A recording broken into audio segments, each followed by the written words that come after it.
Hello, beautiful soul, and welcome to the Sovereign Vibe podcast, where we talk about all things spiritual, the human experience, and everything in between.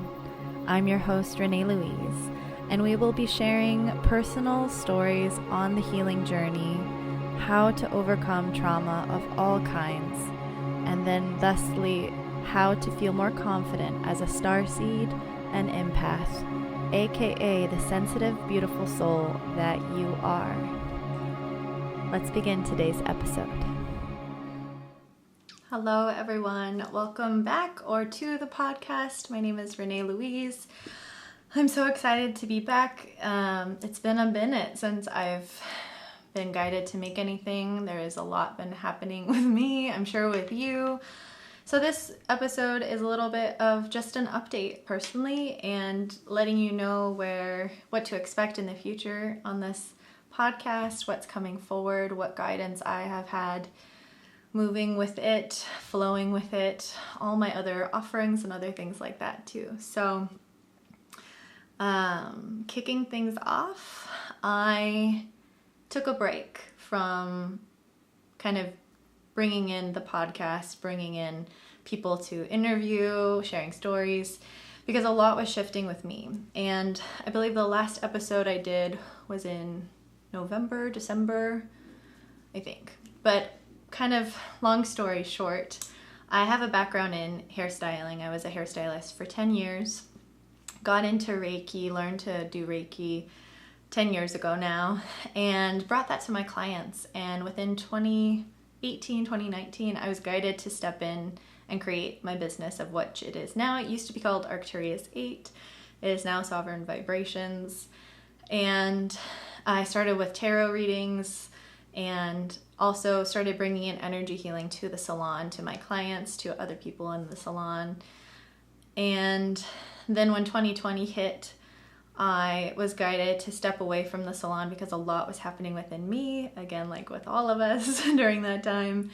And that's when I was guided to create my Oracle deck, which is Sovereign Vibrations Oracle. And I shifted into a lot more of understanding how to show up and how I wanted my business to keep evolving. And that's when I fully stepped away from doing hair. And I learned a lot of other modalities. I learned a lot of other ways of healing, channeling, a lot into even the creative aspect as well. And moving forward through all of that, this past December, I was really struggling with my business in terms of how it didn't feel like it was evolving. It felt like it was sluggish. It felt like I was not motivated. And I got offered to utilize my cosmetology training, it's in massage as well, to start working in person with massage and bringing my healing services into massage sessions as well. So I was offered to even buy this lady's business and take it on fully as my own. I started slowly in January of this year, just beginning massage again, and it was going really well. It felt really fulfilling, but it took up so much of my mental and physical time, emotional time as well. And I loved it though. I loved it. And cut to like March, I was going on this big trip to Asia with my now fiance. We were going to the Philippines and Japan for about 3 weeks. And within that time, I could feel the massage business shifting and what it meant to me was shifting. And it kind of was like my team was telling me, hey, we're redirecting you. Because I realized now, of course, not in the moment, that there was a part of me that didn't feel like my business was legitimate enough. It wasn't whatever enough, right? But that comes down to me feeling like still wasn't enough. So I was kind of hiding behind someone else's business that I was being offered to buy, to invest in, to shift and all of that. And to merge essentially both businesses together. And so when I was in Japan, I was about to go to Japan, I could feel my team being like, hey, like, sorry, you gotta let it go. You loved it. It was great, but you're done. Like, it's done. So when I came back, it was a huge shift.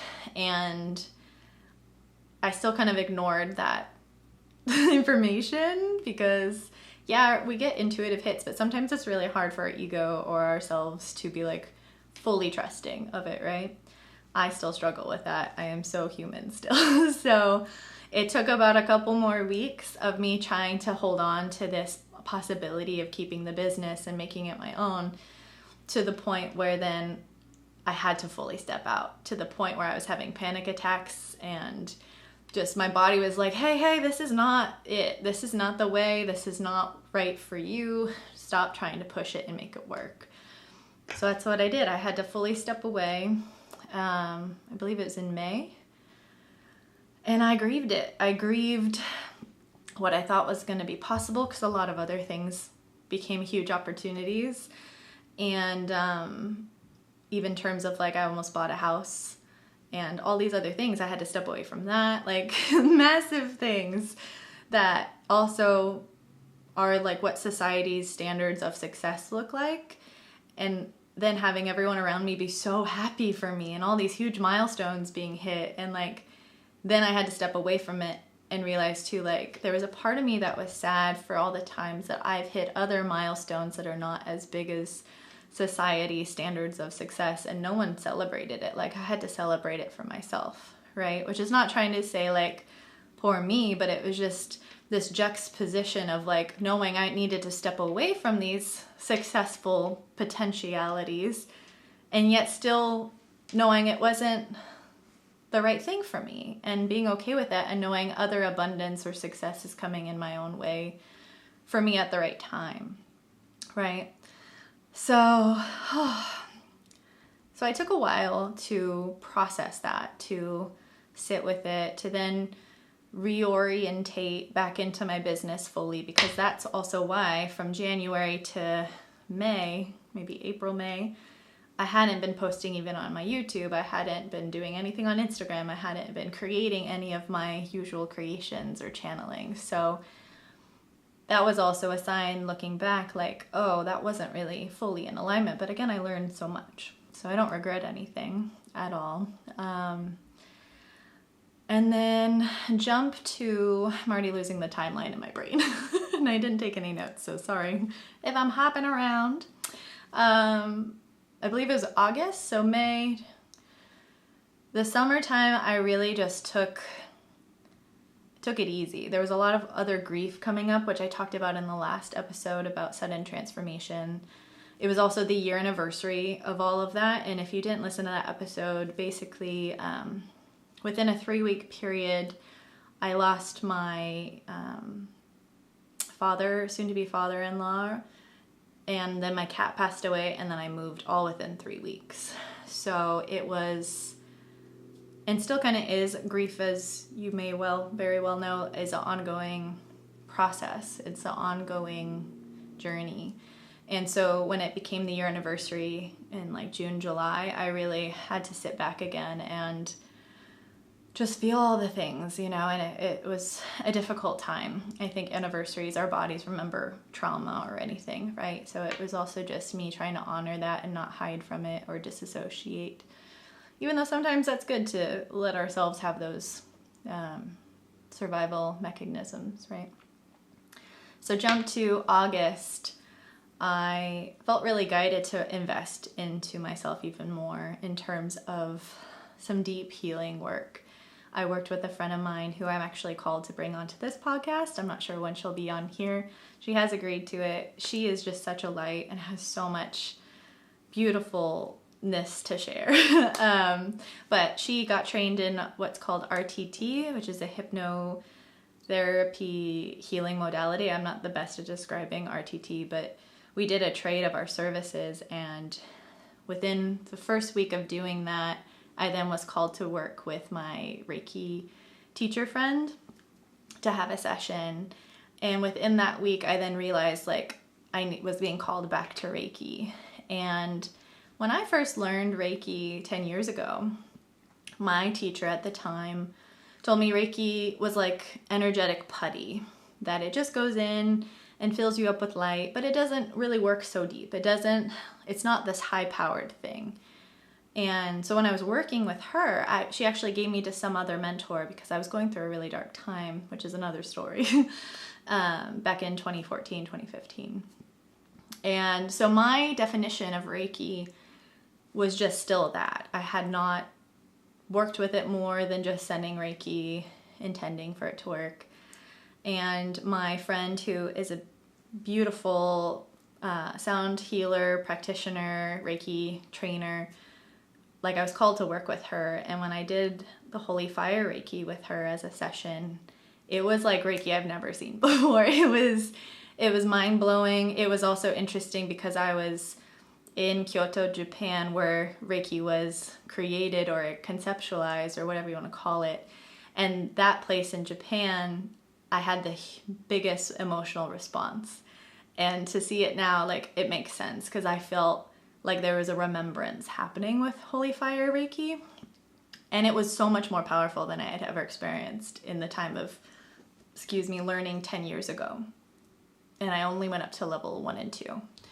So I immediately within that week was telling her, I'm ready to get my master's. Like, this is like a love affair that I'm ready to keep getting back into. So I learned my master's Reiki training, Holy Fire. I said that all backwards, but within the next week. So I got trained as a master Reiki and teacher in August. And then the next weekend was the Reiki retreat in Sedona. I didn't go physically to it, but I did it virtually, and that was mind-blowing. And then I met beautiful women who have created, oh my God, my brain, healthcare Reiki, and then got right into that training. That was amazing. And then now I have my first Reiki student in less than a week. So to say things have escalated in the best way possible so fast, like, is an understatement. And I kind of have to remind myself about how quickly it's all happening, because again, as a business owner, I still feel like there's so much more to do. There's always more to do, but even not being a business owner, just in life. But yeah, that is a huge update with me. And I've again been called back to the podcast, or just to have these shares with other people, with myself, to really help support anyone on their journey that might feel alone and feel lost within their intuitive guidance, or maybe you're just learning what intuition is. My hope is that by sharing these things, to know too that we're meant to live really unique individual lives, and that can feel really scary. And if you're finding me here, you're definitely already probably a healer, or have been, or very intuitive, very, very sensitive in the best way, right? Bringing back kind of that definition of being sensitive as a powerful thing. It's your superpower. And because I know for me, I always felt like I had to hide my sensitivity, or it was a hindrance. I was too much. I was too emotional, and that doesn't have to be the case any longer, right? We can choose what we want to believe about ourselves, or how we define our identity to people, the stories we tell as we share who we are. And yeah, I'm forever a student and a teacher, and I just really wanted to share that, because even within my channelings, if you're not familiar, I was guided to start channeling the Arcturians, which are a being collective, or beings of light, back in, was it 2019? Yeah, 2019. And also I started working with the Pleiadians and a couple other beings. And their intention is to come and help us through this earth school, to help us get a different perspective on healing, or a different perspective on duality, just a different perspective on ourselves, even a higher perspective. And to remind us, a lot of us might have lived different dimensional lives and different beings, to remind us how to bring all of that together into our physical bodies, into our wisdom, and still be so human, right? I think even for me, I was always just up high in the chakras and just super interdimensional, but like I am being pulled so hard to the ground to fucking, excuse my French, to anchor all of us in. Right. And so within the Reiki retreat in Sedona, I was guided, like the Arcturians came into a healing I was having with the group, and they pulled back. And then the archangels came forward, specifically Archangel Raphael. And I am still, it kind of just hit today of what guidance of this fully came through, but I'm being guided to start channeling the archangels and to step into those energies, because there is a lot I'm hearing that has been distorted, or a lot that we aren't familiar with. And if you're already familiar with archangels, beautiful. I still honestly have a little bit of an intimidation factor channeling them, because I've never channeled them before. So that's something to come soon that I'm going to bring forward, and in a way that it's a healing, essentially, to also infuse it with Reiki. So even if you're not resonating with what they're saying, you can still receive healing on a subconscious level too. But yeah, so that is another big update. And what else was I going to say? I think that was about it. I want to kind of finish off with doing a little bit of a reading, card reading with my oracle deck for you guys. Just what you need to hear now in the moment, what guidance can come through. But yeah, if you have any questions or feel called to Reiki, I'm here to support you. I have a lot of other new things that I've developed over the last 2 years in terms of like a mentorship and a community that I'm now being guided to launch. So those are coming soon. I'll share the links in the show notes below, or you can find it on my website, sovereignvibrations.com. But yeah, thank you for being here. And I'm just really excited about the women that I have coming forward to share their stories and to ask them about their lives and how they've developed their abilities or sensitivities and whatnot. You know, we can all heal from everyone's story in some capacity.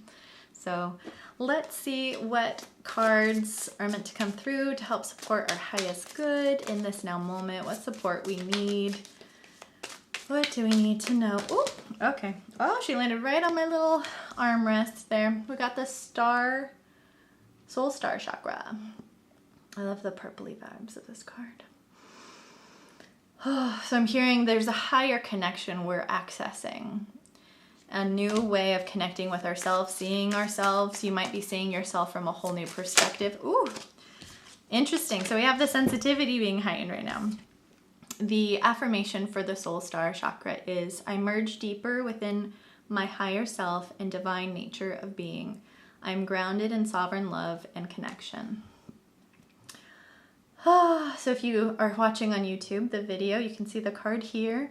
My oracle deck also has sound bath music for each card. So there's about over 8 hours of music as well. The second card that we got was the Cancerian card, the Cancer card. Talk about emotional. Funny enough, I'm a double Cancer moon and rising. So again, our sensitivity is the superpower. The affirmation is, my emotional awareness and vulnerability are my strengths. I flow with ease and grace for the world to see. I'm getting called for one more card. Ooh, okay. Oh, we got 2 more. We got divine integration. She doesn't want to zoom in. The affirmation for divine integration is, I am open and receptive to releasing the old and allowing for deeper reconnection to love. I don't think she's gonna... Sorry everyone, my lens is new. The second last card we got was emotional healing. I release all that no longer serves me with love and gratitude. I inhale love and exhale forgiveness. This is such a beautiful pairing. I don't think I've ever had all of these cards together. But I keep hearing too, when we embrace our higher wisdom and allow it to integrate, and I'm hearing it's happening in any way, like we don't have to force the integration. When we allow our sensitivities to have healing, again, like there might be trauma around being so sensitive, maybe teasing or past lives of pain. When we allow that to be felt and moved through, like this card, emotional healing, is very much about using water, the element within that emotional healing. We can step stronger into our intuitive pathway of knowledge and even outward expression. I keep hearing if that makes sense. So just know that you're already doing the work. It's just trusting it's safe to feel it. It's safe to embody the pieces that might feel a little scary, a little hard to embrace. But there's healing and integration simultaneously happening for all of us. And I think it's beautiful because we're moving into the holiday season. Oh, wow. I hope that resonated for you in some way. Thank you again for being here. I'm so honored, and I'm just kind of speechless. I'm so grateful that we're doing this life together. All right, so I'll see you next month. We'll be a monthly podcast now, moving forward. And I hope you have a great, beautiful day, night, wherever you are in the world. Sending you so much love and appreciation. Take care. Bye. Thank you so much for tuning in to the Sovereign Vibe podcast. We hope you enjoyed today's episode. This podcast is sponsored by the Sovereign Vibrations Oracle deck, a 63-card deck paired with sound healing music and guidebook where you can access over 8 hours of meditation music and get an exclusive free 30-minute reading upon purchase. If you feel guided to connect and have more guidance along your journey, please go to www.sovereignvibrations.com to book a free consultation call or any healing or channeling services available. Follow us on Instagram at Sovereign Vibe and YouTube at Sovereign Vibrations Renee Louise. Hope you have a beautiful day wherever you may be in the world, and stay tuned for next week's episode right here on the Sovereign Vibe podcast. Stay sovereign, you beautiful soul. Love you.